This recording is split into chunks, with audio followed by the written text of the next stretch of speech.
எல்லோரையும் போலத்தான்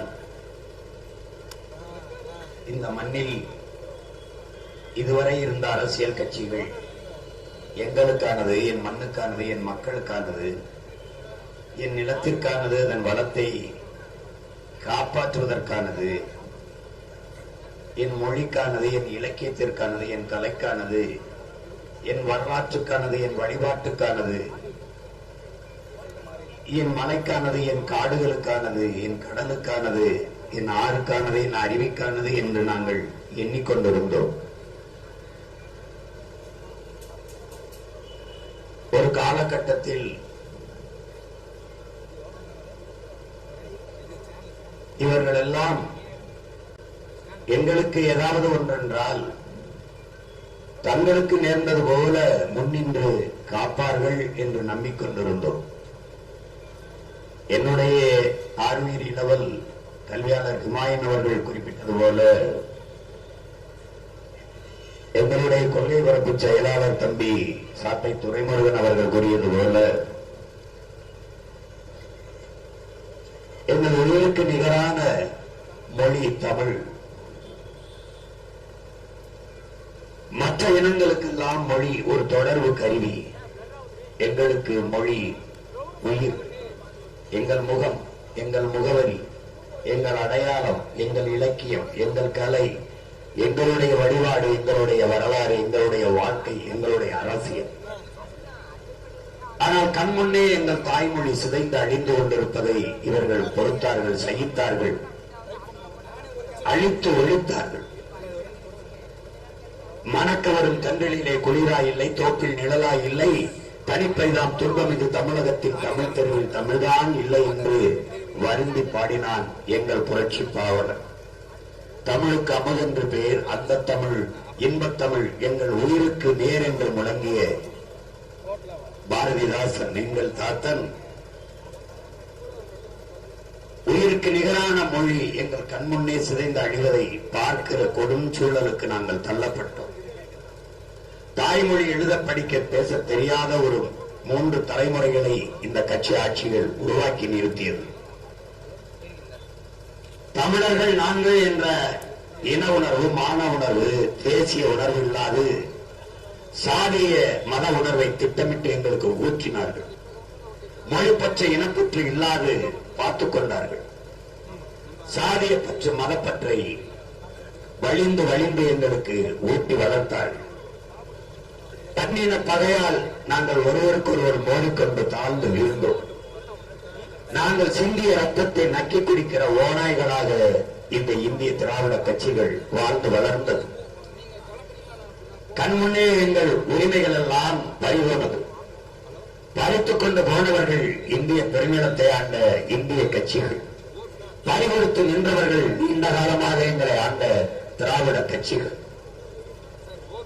எல்லா உரிமைகளையும் இழந்து சொந்த நிலத்திலே அடிமையாக நாங்கள் நிற்கிற போது எங்கள் உயிருக்கு ஒன்று, எங்கள் நிலத்திற்கு ஒன்று, எங்கள் வனத்திற்கு ஒன்று தீங்கென்று வரும்போது தடுக்க முடியாது நின்றோம்.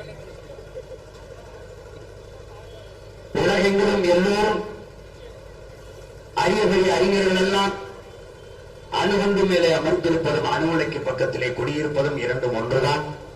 உலகிலே பாதுகாப்பான அணு என்ற ஒன்றை கிடையாது என்று அறிவுறுத்திய பிறகும் வலியுறுத்திய பிறகும் வலிந்து கொண்டு எங்கள் தாய் நிலத்தில் இடிந்தவரையிலே அணு உலையை நிறுவினார்கள். அதை எதிர்த்து போராடிய மக்களை ஆயிரக்கணக்கில் வழக்கை புனைந்து அவர்களை சிறைப்படுத்தினார்கள், சின்னாபின்னப்படுத்தினார்கள். அந்த போராட்டத்தை கலைக்க துடித்தார்கள் ஒழிய மக்களினுடைய கருத்தை கேட்டு கவனத்தில் எடுத்து அந்த சிக்கலை தீர்க்க முயலவே இல்லை. ஸ்டெர்லைட் ஒரு நச்சு ஆலையை, நிலத்தை, வளத்தை, காற்றை, நீரை நஞ்சாக்குகிற ஒரு நச்சு ஆலையை நிறுவினார்கள். திணித்தவர்கள் இந்திய ஆட்சியாளர்கள். அது யாருடைய வளர்ச்சிக்கு, யாருடைய லாபத்திற்கு? அனில் அகர்வால் என்ற ஒரு தனிப்பெரும் முதலாளியின் லாப தேவைக்கு என் நிலத்திலே அந்த நிறுவனம் நிறுவப்பட்டது. அது நீரை நஞ்சாக்கிவிட்டது. அந்த நீரை குடிக்கிற நான், அதிலிருந்து வருகிற நச்சு புகையை சுவாசிக்கிற நான் புற்றுநோய்க்கு ஆட்பட்டு செத்து போகிறேன். அங்கு வாழ முடியவில்லை. மக்களின் வாழ்விடத்தை அது நாசமாக்குகிறது என்று போராடிய போது 15 பேரை சுட்டுக் கொண்டது இந்த அதிகாரங்கள். இந்திய கடலுக்குள் மீன்பிடிக்க செல்கிற போது இந்த நாட்டின் குடிமக்களாகவே எங்களை அவர் கருதவில்லை. செத்து விழுந்த எங்களை இந்திய நாட்டின் குடிமக்கள் ஒரு இந்திய மீனவன் இலங்கை ராணுவத்தால் சுடப்பட்டான் என்று கூட இந்த நாடும் ஏடும் செய்திகள் வடிக்கவில்லை. இந்திய நாடாளுமன்றத்துக்குள் ஒருவர் கூட இந்திய மீனவன் சுடப்பட்டான் என்று செய்தி பதிவு செய்யவில்லை, கண்டிக்கவில்லை. தமிழ் மீனவர்கள் சுடப்பட்டார்கள், தமிழ் மீனவர்கள் செத்தார்கள் என்று சொன்னார்கள். அவர்கள் செத்து விழுந்த இடத்தில்தான் இந்திய திராவிட அரசியல் செத்து உங்கள் பிள்ளைகள் ஏந்தி பிடிக்கிற இந்த தமிழ் தேசிய அரசியல் பிறந்தது. என் அன்பு சொந்தங்களே, நாங்கள் தமிழர்கள் தமிழர்கள் என்றார்கள். நாங்கள் ஆம், நாங்கள் தமிழர்கள் என்று நிமிரத் தொடங்கினோம். இங்கே பொண்ணு விளைகிற என் பூமியான தஞ்சை நிலத்திலே நீத்தேன் என்ற நச்சு திட்டங்களை நிறுவினார்கள். போரின் பேரழிவுக்கு பிறகு கூட அங்கே மக்கள் குடியேறிவிட முடியும் என்று உடன் பிறந்தார்களே. ஆனால் பூமி தாயின் ஈரக்கொலையை அறுத்து நீத்தேன் எடுத்த இடத்திலும் அவள் உடலை சுரண்டி சுரண்டி சுரண்டி நீங்கள் நெய்வேலியில் நிலக்கரி எடுக்கிறீர்கள். ஒரு கெடுவாய்ப்பாக இந்திய நிலத்திலேயே 81 விழுக்காடு நிலக்கரி இருக்கிற நாடு நம்முடைய நாடுதான், தமிழ்நாடுதான். அந்த நிலக்கரி வேட்டைக்காக நம் நிலத்தில் இதுவரை 60,000 ஏக்கரை கையகப்படுத்தி இருக்கிறது இந்த ஆட்சி. இந்த அதிகாரங்கள் இந்திய ஒன்றியத்தை ஆளுகிற அதிகாரம், அதற்கு துணை நின்றிருக்கிறது இந்த திராவிட கட்சிகள் ஆட்சி. ஆனால் அந்த நெய்வேலி பழுப்பு நிலக்கரி தீர்ந்து விட்ட பிறகு, அவர்கள் வெளியேறிவிட்ட பிறகு அந்த நிலத்தில் மறுபடியும் நம் மக்களை குடியேற்ற முடியாது. இப்படி சொந்த இடத்திலேயே நிலத்திலேயே வாழ்விடங்களை இழந்து நாம் அகதிகளாக இடம்பெயர்ந்து கொண்டே இருக்கிறோம். சிப்காடு தொழிற்சாலை வளர்ச்சி என்று 2000 ஏக்கர், சைமா தொழிற்சாலை வளர்ச்சி என்று 3000 ஏக்கர், விண்வெளி நிலையம் ஏற்பட்டு கட்டுவதற்கென்று 5000 ஏக்கர், துறைமுகம் கட்டுவதற்கென்று 6111 ஏக்கர் கடலுக்குள்ளும் நிலத்திலும், இப்படியாக நம் நிலப்பரப்புகளை தாய் நிலத்தை ஆக்கிரமிச்சு பெரும் முதலாளிகளின் லாப தேவைக்கு வடவேட்டையாடுகிற காடாக நம் தாய் நிலத்தை மாற்றி ஆட்சியாளர்கள் இவர்கள். ஒவ்வொரு போராட்டத்திற்கும் நாம் போகிற போது அடக்கி ஒடுக்கி சிறைப்படுத்தி வழக்கிட்டு சின்னாவினமாக்கி சிதைப்பதற்குத்தான் இந்த அதிகாரங்கள் நிறுவப்படுகிறது. அறிவார்ந்த பெருமக்கள், என் அன்பு சொந்தங்கள் கவனிக்க வேண்டும். சூழியலுக்கு சுற்றுச்சூழலுக்கு எந்த பாதிப்பும் வராத மின் உற்பத்தி திட்டங்கள் இந்த காற்றாலை மின்சாரம், கடல் அலை மின்சாரம், சூரிய ஒளி மின்சாரம். கடல் அலை மின்சாரத்திற்கு இன்னும் நம் நாடு வரவில்லை. காற்றாலைக்கும் சூரிய ஒளிக்கும் வந்துவிட்டது. ஆனால் ஆபத்தான மின் திட்டங்கள் அணு உலை, இந்த நிலக்கரி, இது போன்ற மின் திட்டங்களை எல்லாம் அரசு தன்மையத்திலே வைத்துக் கொண்டது. சூரியலுக்கு பாதுகாப்பான காற்றாலை சூரிய ஒளியை தனியார் முதலாளிகளுக்கு தாரை வார்த்து கொடுத்து விட்டது. இந்த நிலப்பரப்பு முழுவதும் காற்றாலை மின்சாரத்தை தயாரிக்கிறவர்கள் அரசாங்கம் அல்ல, தனிப்பெரும் முதலாளிகள். இங்கே பெரும்பெரும் முதலாளிகள் 1000 ஏக்கர் 500 ஏக்கரிலே சூரிய ஒளியில் மின்பூங்கா அமைக்கிறார்கள். என் ஊரிலே கமுதக்குடியிலே கமுதியிலே 5000 ஏக்கரில் 20 கிராமத்தை வெளியேற்றிவிட்டு சூரிய ஒளியில் மின்பூங்கா அமைத்திருக்கிறார். மின்சாரம் தயாரிக்கிற மின்பூங்காவை தயாரித்திருக்கிற முதலாளி அதானி. 5 ரூபாய்க்கு கொடுக்கிறார். தமிழ்நாட்டிற்கு 7 ரூபாய்க்கு எடுத்துக் கொள்கிறோம் என்று ஒப்பந்தம் போட்ட பெருமக்கள் இவர்கள் தான். ஏற்கனவே மின்துறைக்கு 1,50,000 கோடி கடன். இந்த திமுக ஆட்சிக்கு வந்த 3 ஆண்டுகளில் 3 முறை மின்கட்டண உயர்வு, 3 முறை மின்கட்டணம் உயர்ந்திருக்கிறது. எந்த இயக்கமும் மின்சாரம் இல்லாத இல்லை என்று தெரிந்தும் தடையற்ற மின்சாரம் தயாரித்துக் கொடுக்க இந்த நாட்டில் எந்த திட்டமும் இல்லை. இந்த மின் உற்பத்தி திட்டங்களை எல்லாம், மின் உற்பத்தி எல்லாம் தனியார் முதலாளிகளுக்கு தாரை வார்த்து கொடுத்திருக்கிறார்கள். இன்றைக்கு ஒரு அலகு மின்சாரம் 7 ரூபாய் என்றால், இவர்கள் 7 ரூபாய்க்கு மக்களுக்கு விட்டால் ஒரு ஓட்டு அவர்களுக்கு விடாது. அப்போது மக்களுக்கு கொடுக்கிற போது அதை குறைத்து 3 ரூபாய் அல்லது 4 ரூபாய்க்கு கொடுக்க வேண்டிய தேவை வருகிறது ஓட்டுக்காக. அப்ப ஒரு யூனிட் மின்சாரம் 2 ரூபாய் இழப்புக்கு இவர்கள் கொடுக்கிற போது பல லட்சம் கோடி கடனாக. இப்படி முறையற்ற நிர்வாகத்தை செய்து நாட்டை ஒரு கடன்கார நாடாக மாற்றிவிட்டார். எல்லாம் நிலத்தை, நாட்டை, காற்றை, நீரை நஞ்சாக்குகிற நட்சத்திட்டங்களை திணித்தது இந்திய ஆட்சியாளர்கள். அதை இருகரமும் நீட்டி வரவேற்றது திராவிட ஆட்சியாளர்கள். ஒவ்வொன்றாக ஆந்திர காட்டுக்குள் செம்பரக்கட்டையை வெட்ட வந்தோம் என்று 20 மான தமிழ் மக்களை சுட்டு போட்டது சந்திரபாபு நாயுடு அவர்களுடைய ஆட்சி, கடந்த கால ஆட்சி. ஒருத்தர் கூட கேட்கவில்லை. ஒரு மரக்கட்டைக்கு இருக்கிற மதிப்பு மனித உயிருக்கு இல்லையா என்று எவரும் கேட்கவில்லை. உங்கள் மகன் சீமானை தவிர இந்த நாட்டில் ஒருத்தன் கூட அந்த கேள்வியை கேட்கவில்லை. அவன் வெட்டினான் என்று கீழே கிடத்தி வச்சிருந்த செம்மரக்கட்டையிலும் என் நம்பர் பொறிக்கப்பட்டிருந்தது. செத்து கிடந்த தமிழன் உடலில் காலின் மீதும் எண்கள் நம்பர் பொறிக்கப்பட்டிருந்தது. மரக்கட்டையும் மனித உடலும் ஒன்றாக அடிக்க வைக்கப்பட்டிருந்தது.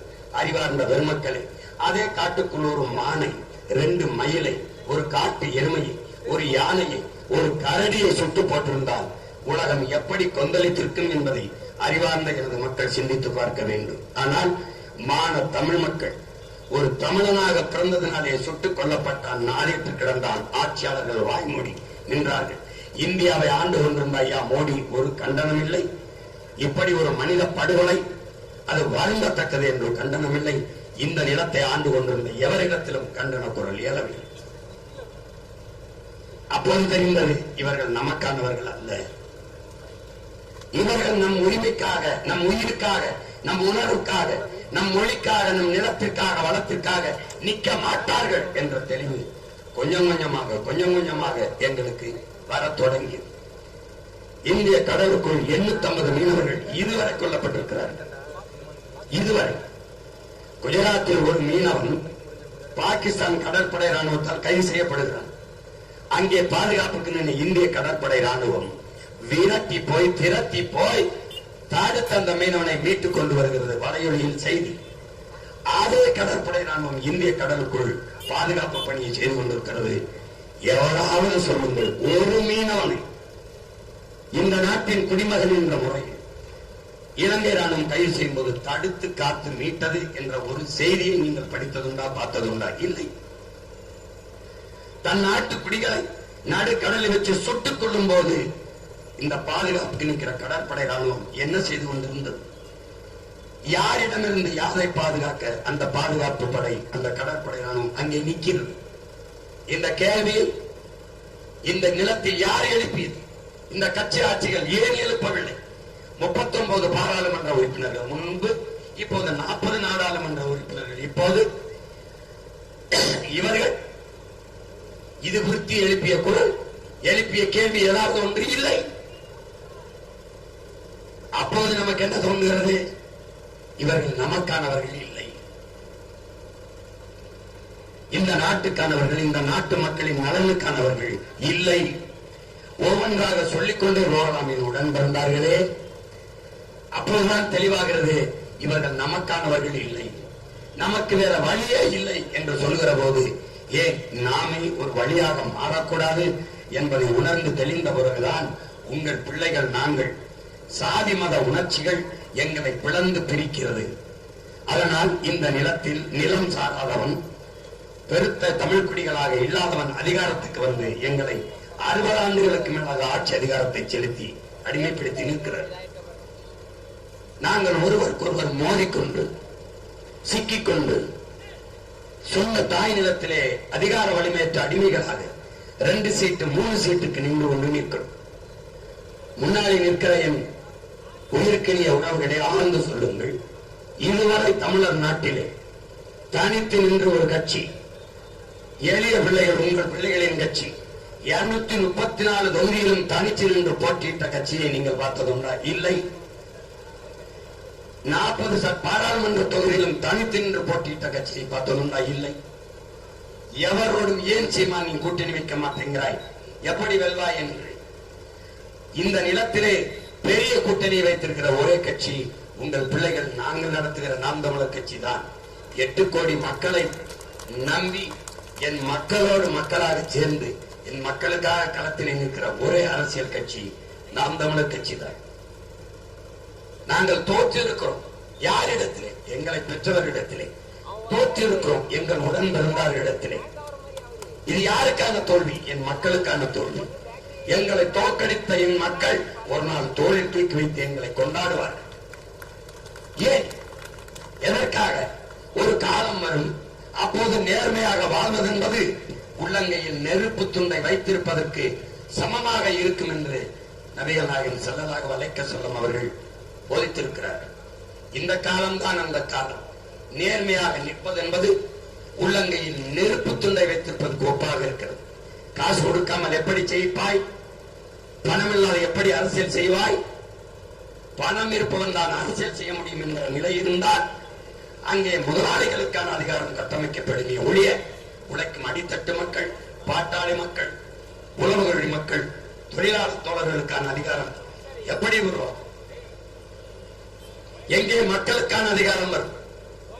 ஒரு முதலாளி ஒரு தொகுதியில் 50 கோடி 100 கோடி முதலீடு செய்து 2 லட்சம் வாக்காளர்கள் வாக்காளருக்கு 1500 கொடுத்து வாக்கை வாங்குகிறான் என்றால், ஒரு முதலாளி முதலீடு செய்கிறான் என்றால் அது மக்கள் சேவைக்கா, தன்னுடைய லாப தேவைக்கா என்பதை அறிவார்ந்த மக்கள் சிந்தித்து பார்க்கவே இல்லை. அப்ப முதலீடு செய்து லாபம் ஈட்டுகிற தொழிலாக இந்த அரசியலை மாற்றி நிறுத்தி இருக்கிறார்கள். தூய உள்ளத்தோடு மக்களுக்கு சேவை செய்கிற ஒரு அமைப்பு என்பதை மாற்றி அதிக லாபம் ஈட்டுகிற தொழிலாக மாற்றி இருக்கிறார்கள். அரசியல் என்பது முழுக்க முழுக்க மக்களுக்கான சேவைதான் என்கிறார் நம்முடைய தாத்தா பெருந்தலைவர் காமராஜர் அவர்கள். அரசியல் என்பது மக்களின் மீது அதிகாரத்தை செலுத்துகிற விவகாரம் அல்ல. தன்னலமற்ற உண்மையின் நேர்மையுமாக மக்களுக்கு ஆற்றப்படுகிற தொண்டு என்கிறார் எங்களுடைய தலைவன் மேதகவி பிரபாகரன் அவர்கள். அவர் பிள்ளைகள் நாங்கள். அரசியல் என்பது எல்லா உயிர்களுக்குமான, அனைத்து உயிர்களுக்குமான தேவையும் அதை நிறைவு செய்யும் சேவையும் தான் அரசியல் என்று நாங்கள் இந்த களத்தில் நிற்கிறோம். மனிதர்களுக்கு மட்டுமானது அரசியல் இல்லை, உலகில் இருக்கிற ஒவ்வொரு உயிருக்குமானது அரசியல். ஆட்டுக்கு அரசியல் உண்டு, மாட்டுக்கு அரசியல் உண்டு, ஈ, எறும்பு, நாய், நரி, பூச்சி, வண்டு எல்லாவற்றுக்கும் உண்டு. ஒன்று தமிழர்கள் கல்லு மாவிலே எல்லோரும் கோலம் போட்டுக் கொண்டிருந்த காலத்தில் அரிசி மாவிலே கோலம் போட்டார்கள். காரணம், ஈக்கும் எறும்புக்கும் அது இரையாக இருக்கட்டும் என்று. அங்கே பூச்சி வண்டுகளுக்கான அரசியல், ஆடு மாடுகளுக்கான அரசியல். மாடுகளுக்கு கோமாரி நோய் வருகிறது, மருத்துவ முகாமையிட்டு சிகிச்சை அளித்து மாட்டை காப்பாற்றும் என்று உழவர் குடிமக்கள் போராடுகிறார்கள். மாட்டுக்கான அரசியல். மாட்டு தீவன விலையை குறையுங்கள் என்று போராடுகிறார்கள். மாட்டுக்கான அரசியல். அறிவார்ந்த பெருமக்களே, காடுகளில் நாம் பயணிக்கிற போது இங்கே பிளாஸ்டிக் போத்தல்களை, பாலித்தீன் பொட்டலங்களை போடாதீர்கள் என்று எழுதியிருக்கிறார்கள். காரணம், மானும் வரையாடும் காட்டு எருமைகளும் அதை தின்றுவிட்டு செத்துவிடும் என்று எழுதி வைக்கிற இடத்தில் அது காட்டு விலங்குகளுக்கான அரசியல். காடுகளில் சிகரெட்டை புகைத்துவிட்டு தீப்பற்றிய தீக்குச்சியை போட்டு விடாதீர்கள், காடுகள் எரிந்துவிடும் என்று பதாகை எழுதி வைக்கிறார்கள். அது காடுகளுக்கான அரசியல். எல்லாவற்றுக்கும் அரசியல் இருக்கிறது. மனிதனுக்கு மட்டுமானது அரசியல் என்று எண்ணுவது தவறானது. இது உலக உயிர்களின் உலகம். அந்த ஒவ்வொரு உயிருக்கும் அரசியல் இருக்கிறது. ஒரு உயிர் பூச்சி செத்தால் என்ன, பண்டு செத்தால் என்ன, நாய் செத்தால் என்ன, நரி செத்தால் என்ன, காக்கை செத்தால் என்ன, மைனா செத்தால் என்ன, சிட்டி செத்தால் என்ன என்று எண்ணிக்கொண்டிருக்கிறீர்கள். காக்கை செத்ததை பார்க்க நாம் இருக்கிறோம், நாய் சாவதை பார்க்க நாம் இருக்கிறோம், நரி, புலி, யானை சாவதை பார்க்க இருக்கிறோம். நாளைக்கு இவை எதுவும் இல்லை என்றால் நாம் செத்து போவோம், பார்க்க எவரும் இருக்க மாட்டார்கள். இந்த உலக உயிரியல் உண்மையை உணராத எனது மக்கள் எங்களுக்கு வாக்கு செலுத்தி ஒரு பயனும் இல்லை, ஒரு பயனும் இல்லை. பூச்சி செய்கிற வேலையை, வண்டு செய்கிற வேலையை எந்த எந்த எந்த எந்த மனிதனும் செய்ய முடியாது. உங்களுடைய தோட்டத்தில் எல்லா செடிகளும் பூக்கும், வேளாண் பெருங்குடி மக்களே, எல்லா செடிகளும் பூக்கும். ஆனால் பூச்சியும் வண்டும் தேனீக்களும் வண்ணத்து பூச்சிகளும், ஒரு பூச்சி ஒரு பூவில் உட்கார்ந்து தேனை தன் உணவுக்கு உண்டு, இன்னொரு பூவில் உட்கார்ந்து தேனை தன் உணவுக்கு உண்ணும் போதுதான் இந்த பூவில் ஒட்டிய மகரந்தத்தை தன் மூக்கிலும் ரெக்கையிலும் ஒட்டி கொண்டு போய் இன்னொரு பூவில் உட்கார்ந்து கடத்தும் போதுதான் அது கருக்கொண்டு சூழ் கொண்டு காய்க்கும். இல்லை என்றால் பூக்கும். எந்த செடியும் காய்க்காது. உற்பத்தி விளையாமல், விளைச்சல் விளையாமல், உற்பத்தி பெருகாமல் வறுமை வரும். பூச்சியும் வண்டும் செய்கிற பணியை எவனும் செய்ய முடியாது. அதனால் அற்ப பூச்சிதானே என்று கருதி விடாதீர்கள். நீங்கள், என்னுடைய அப்பா பெரிய தகப்பன் நம்மாழ்வார் அவர்கள் கேட்கிறார்கள், மனிதனின் அறிவு கண்ணுக்கு தெரியாத நுண்ணுயிரோடு மோதி செத்து போனது, போட்டிட்டு தோற்று போனது என்று. அறிவார்ந்த பெருமக்களே, தோசை மாவை உங்கள் அறிவியல், உங்கள் விஞ்ஞானம், உங்கள் சயின்டிஸ்டுகள் புளிக்க வைக்க முடியுமா? முடியாது.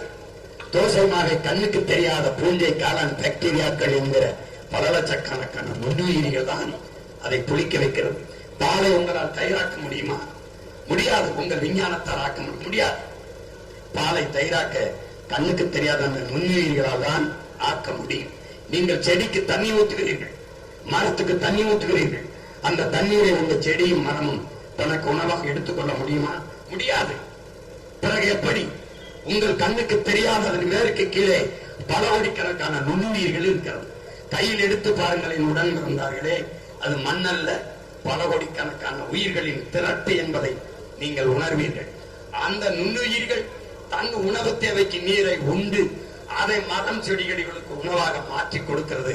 அதுதான் உயிரியல். நீங்கள் பூச்சி, வண்டு, இந்த நாய், நரி, நண்டு, நத்தை என்று எண்ணி விடாதீர்கள். நண்டு இந்த இடத்தில் மண்ணை திண்டு, இந்த இடத்தில் மண்ணை திண்டு மண்ணை வளப்படுத்துகிறது. கையிலே வைத்தால் அருவருப்பாக நெளிகிற மண்புழு செய்கிற வேலையை உலக உயிரில் எந்த உயிரும் செய்ய முடியாது. இந்த மண்புழு, அறிவார்ந்த பெருமக்களே, 40,000 முறை தன் வாளில் இந்த மண்ணை உழுகிறது. மேலே மண்ணை திண்டு கீழே கழிவாக போடுகிறது, கீழே மண்ணை திண்டு மேலே கழிவாக போடுகிறது. இப்படி தன் வாழ்நாளில் 40,000 முறை இந்த மண்ணை உழுவதால் அது உழவனின் நண்பன் என்று போற்றப்படுகிறது. இப்படி பல்லுயிர் பெருக்கத்தால், பல் உயிர்களின் சூழலால் இந்த உலகம் இயங்கிக் கொண்டிருக்கிறது. இது ஒரு உயிர் இல்லை என்றால் இந்த உயிர் தொடர்பு அருந்து போகும். மானுட சமூகம் வாழ்வது மிக கடினமான ஒன்றாக மாறிவிடும். தேனீக்கள் மட்டும் இறந்துவிட்டால் 4 ஆண்டுகள் கூட மானுட சமூகம் இருக்காது என்று ஆல்பர்ட் ஐன்ஸ்டீன் அறிவுறுத்துகிறார். அதனால் இது பூச்சி, இது வண்டு, இது செத்து போனால் என்ன என்று நாம் எண்ணினால் நம்மை போல மண்டு உலகில் எவனும் இல்லை. இதை அறிவார்ந்த எனது மக்கள் சிந்திக்க வேண்டும். நபிகள் நாயகம் ஸல்லல்லாஹு அலைஹி வஸல்லம் அவர்கள் நாம் கற்பிக்கிறார்கள், ஒரு காலம் வரும், அழிவு காலம். அந்த காலத்தில் பொய்யுரைக்கும் நீதிபதிகள், அநீதி இழைக்கிற அமைச்சர் பெருமக்கள், துரோகம் இழைக்கிற வழக்குரைஞர்கள் இப்படியெல்லாம் தோன்றுவார்கள். அவர்கள் காலத்தில் வாழ நேர்ந்தால் நீ வரி கட்டி விடாதே, வரி கட்டி அவர்களுக்கு வலிமை சேர்த்து விடாதே என்கிறார்கள். என்னருமை சொந்தங்கள், நாம் வரி கட்டுவதோடு அவர்களுக்கு வாக்கையும் செலுத்தி வலிமைப்படுத்தி விட்டுக் கொண்டே இருக்கிறோம். ஓராண்டு, ஈராண்டு அல்ல, 60 ஆண்டுகளாக, 6 நூற்றாண்டுகளுக்கு மேலாக இந்த கொடுமையை செய்து கொண்டே இருக்கிறோம். அநீதி என்று தெரிந்த பிறகும் அதை செய்து கொண்டிருக்கிறோம். நீங்கள் அறிவார்ந்த பெருமக்கள், கிறிஸ்துவத்தை, இஸ்லாத்தை ஏற்றிருக்கிற என்னுயிர் சொந்தங்கள், சாத்தானின் வேலைகள், தீய செயல்கள் என்று ஒரு பட்டியலிடுங்கள். ஊழல், லஞ்சம் பெறுவது, ஊழல் செய்வது, கொலை செய்வது, கொள்ளையடிப்பது, நிலத்தை சுரண்டுவது, நீங்கள் நம்புகிற இறை, நீங்கள் நிரம்புகிற இறை, அவர் வந்ததுதான் இந்த பூமி, அவரால் படைக்கப்பட்டதான் இந்த மலை, அவரால் உருவாக்கப்பட்டதான் இந்த அறிவியாரெல்லாம், அதை காசாக அற்ப பணத்திற்காக வேட்டையாடுகிற இந்த பதர்களை எப்படி சகித்துக் கொள்கிறீர்கள்? எப்படி? யோசித்து பாருங்கள். எல்லாம் எதது தீய செயல்? பெண்களை பாலியல் வன்கொடுமைக்கு ஆளாக்கி வன்முறை செய்து கொலை செய்வது,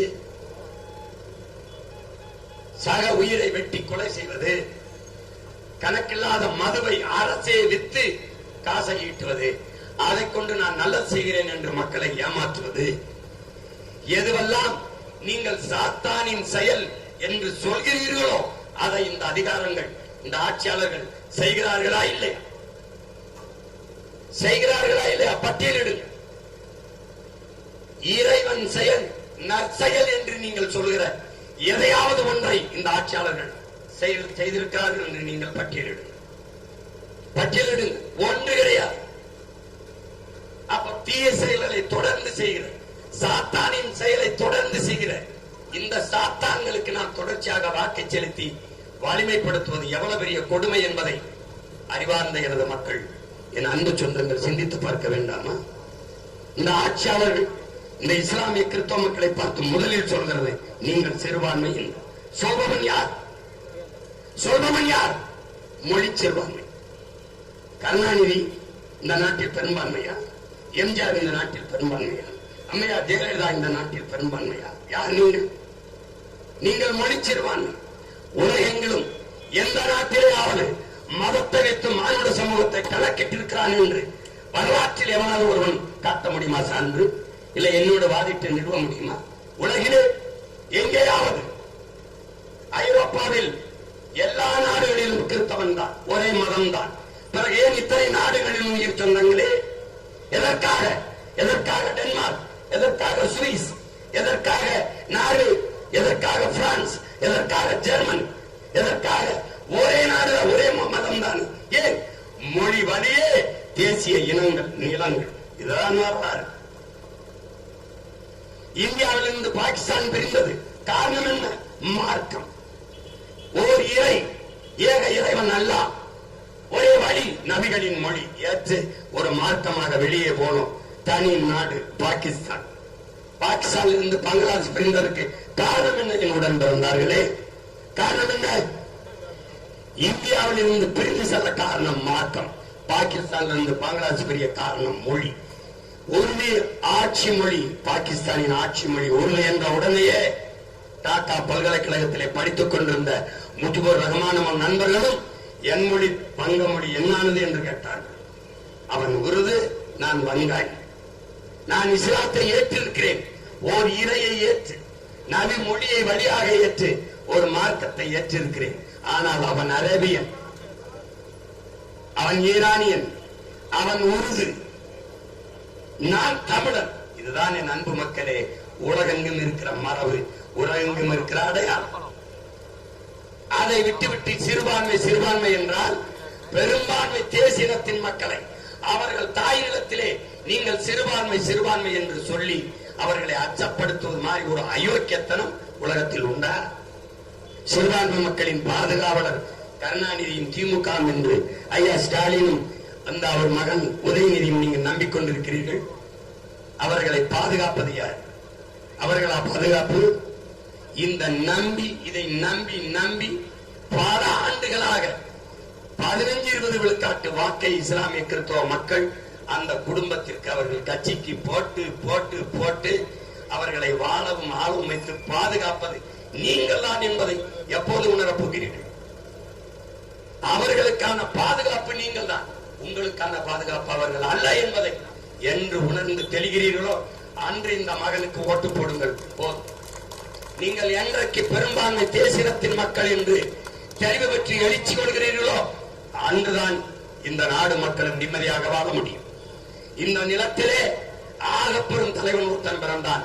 எங்களுடைய தாத்தாக்கு நியமிக்க காகிதம் இல்லத்தவர்கள். காகிதம் இல்லத்தென்றால் நல்வழி காட்டும் பேரொளி என்று பொருள். அதன் பிறகு ஒரு புரட்சியாளன் வந்தான். என்னுயிர் அண்ணன் பழனி பாபா என்கிற ஒரு புரட்சியாளன்.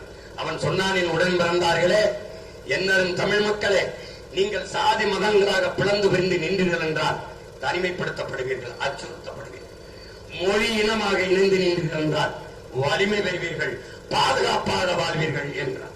தமிழர்களே, தமிழர்களே, இன பற்றுக் கொள்ளாதீர்கள், இன உணர்வு கொள்ளாதீர்கள், இன வெறி கொள்ளுங்கள். இல்லை என்றால் நீங்கள் ஆளப்படுவீர்கள், ஒருபோதும் ஆள மாட்டீர்கள் என்றார்.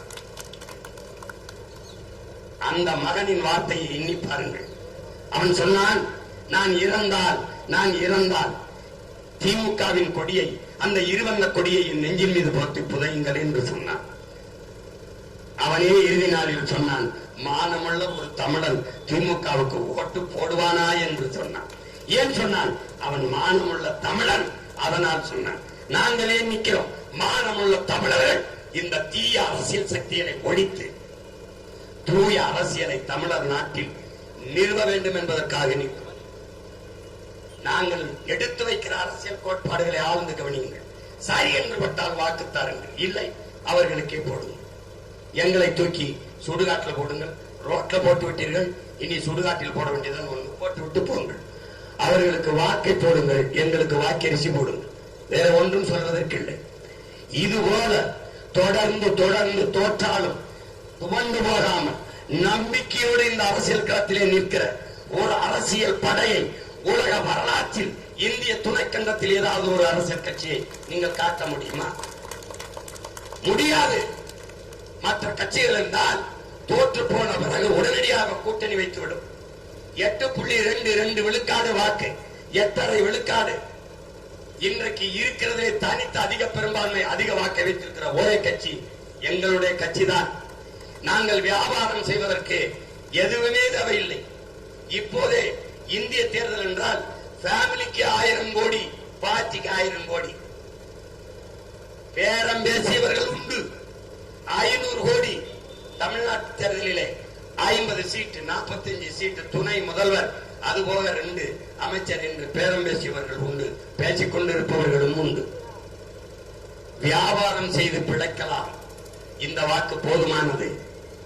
எங்களுக்கு வேண்டியது வியாபாரம் அல்ல, விடுதலை. அதனால் தான் தனித்து தனித்து தனித்து தொடர்ந்து போட்டியிடுகிறோம். நாங்கள் செய்ய வந்தது பிசினஸ் அல்ல, பொலிட்டிக்கல் ரெவல்யூஷன், மாறுதல். அறிவார்ந்த என் இஸ்லாமிய சொந்தங்களை, கிறிஸ்தவ பெருமக்களே, என் அண்ணன் பழனி பாபா சொல்றார், இஸ்லாம் not a religion, it's a revolution என்று. புரட்சியால் பூத்த மார்க்கம். ஸல்லல்லாஹு அலைஹி வஸல்லம் அவர்கள் இந்த பூமியிலே கட்டி எழுப்பிய இஸ்லாம் மார்க்கம். கிறிஸ்தவம் அநீதிக்கு எதிராக புரட்சி தீயை இந்த பூமியில் பற்ற வைக்கவே நான் வந்தேன் என்கிறார் இறைமகன் இயேசு.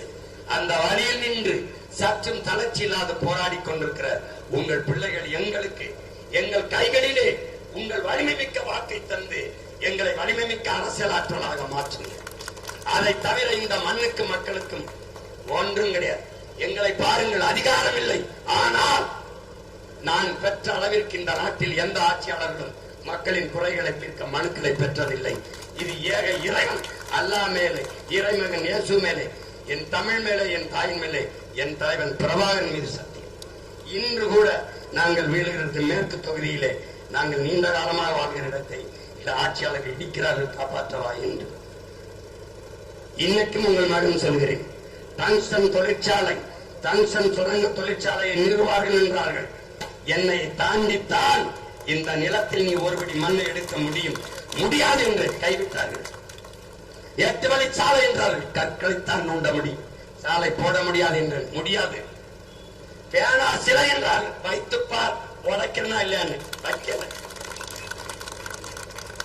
இன்றும் பரந்தூர் விமான நிலையத்தில் விண்ணூர்தி நிலையம் கட்டுவேன் கட்டுவேன் என்று சொல்லிக் கொண்டிருக்கிறார்கள். சொல்லிக் கொண்டுதான் இருக்க முடியும். ஒரு செங்கலை கூட நான் இருக்கிறவரை வைக்க முடியாது. இங்கேயும் செக்காட்டுக்கு தொழிற்சாலைக்கு இடம் எடுத்து பாரு. ஏன் மக்களுக்கு என்று ஒரு படை இல்லை என்றால் மக்களுக்கு என்று எதுவும் இல்லை என்கிறான் சீன புரட்சியாளர் மாசேத்தும். இங்கே என் மக்களுக்கு என்று ஒரு படை இருக்கிறது. பிரபாகரன் பிள்ளைகளின் படை, புரட்சிகர அரசியல் படை, நாம் தமிழர் என்கிற படை. என் மக்களின் உரிமையை பறிகொடுத்து விட்டு உங்கள் ஓட்டை வாங்கி நான் என்ன செய்ய போகிறேன்?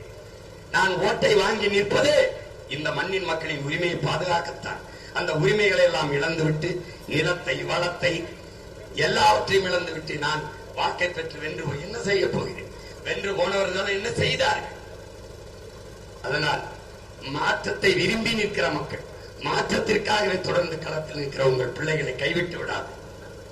நம்பி நிற்கிற பிள்ளைகளை கைவிட்டு விட்டார்கள் தமிழ் மக்கள் என்ற வரலாற்று பதிவு வராமல் நம்பி நின்ற பிள்ளைகளை வெல்ல வைத்து வரலாற்றை மாற்றினார்கள். பணம் இருப்பவன் தான் அரசியல் செய்ய முடியும் என்கிற நிலையை மாற்றினார்கள். அதிகாரத்தில் இருப்பவன் தான் இடைத்தேர்தலில் வெல்வான் என்ற விதியை மாற்றி எழுதினார்கள். ஈரோடு கிழக்கிலே வாழ்கிற மக்கள், கிழக்கில் தான் விடியும். இந்த கிழக்கில் விடியட்டும் தமிழ்நாட்டிற்கு. அன்பு மக்களே, உங்கள் மதிப்புமிக்க வாக்கை இந்த ஈரோடு கிழக்கு இடைத்தேர்தலை போட்டியிடுகிற என் உயிர் தங்கை சீதா லட்சுமி அவர்களுக்கு ஒளிவாங்கி இந்த மாய்க்கு சின்னத்திலே செலுத்தி உங்களுக்கான வெற்றியை தொடங்குங்கள். மக்களுக்கான அரசியலை தொடங்குங்கள். புரட்சி எப்போதும் வெல்லும். உங்கள் பிள்ளைகள் எங்களின் வெற்றி அதை சொல்லும். நன்றி, வணக்கம். நாம் தமிழர்.